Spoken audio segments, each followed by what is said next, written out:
In this movie, let's talk about taking a local install of Joomla and putting it on your remote host.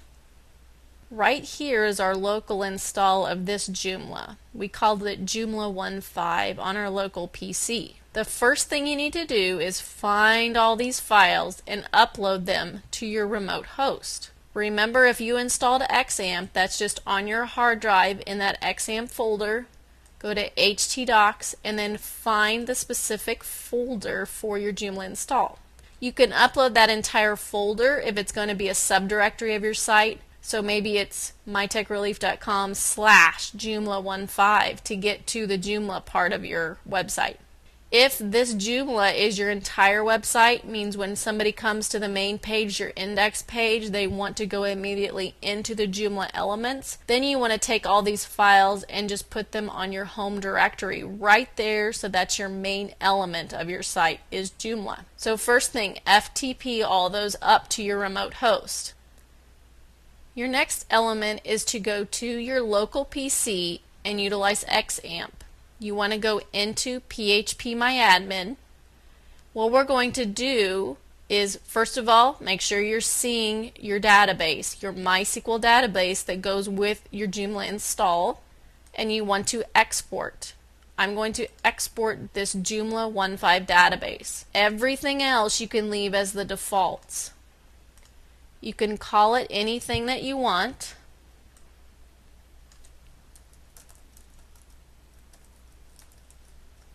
And make sure you hit this save as file, and then you just hit go. And I can save the file.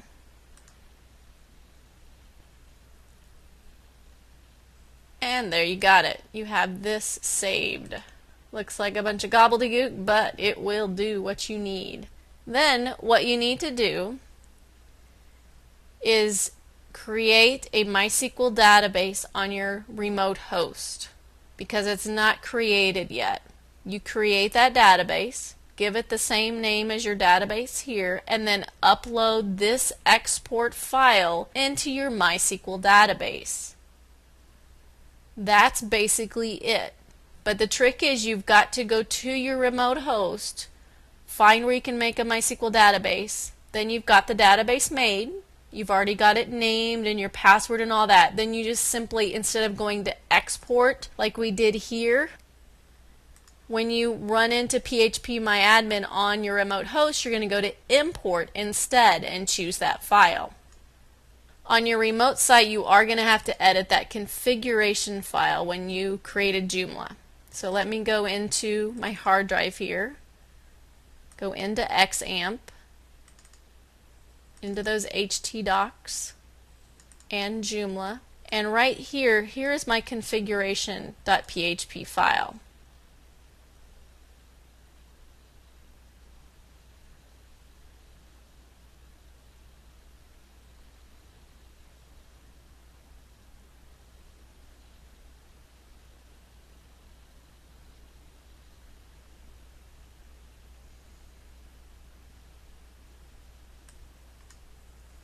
Okay, we've got our PHP file opened. What you want to look at is things like this log path. You need to have that say, not C:\xampp htdocs yada yada yada. You need to show that your remote host. So it'll say something like this. So basically you will type in this to show it the path that it needs to go to.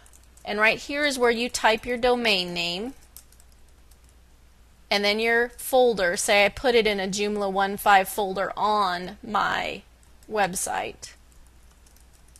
That's the path that you need, because this path that's on there is to your hard drive. And then we need to change this one also. Again, your domain name goes right here. Here goes your directory that it is in. And there you go. Now the other thing you need to look at is your host, your user, your database, and your password. Right here Right? We were on localhost, our own computer, so you need to change that, the name of your remote host. You need to know the name of the user. You need to have the password in there. You need to make sure you have all that in there, and the name of the database. If you named the MySQL database differently than your local one, you need to make sure you change that. The remote host name is going to be on your remote web server.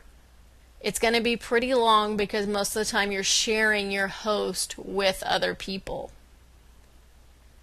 So those you'll have to look up on your remote server. If you need any help with any of this, feel free to email me. It's a little bit different depending upon who your remote host is, but the basic generic concept is the same. So give it a try, see what you can do, and again, email me if you need some assistance.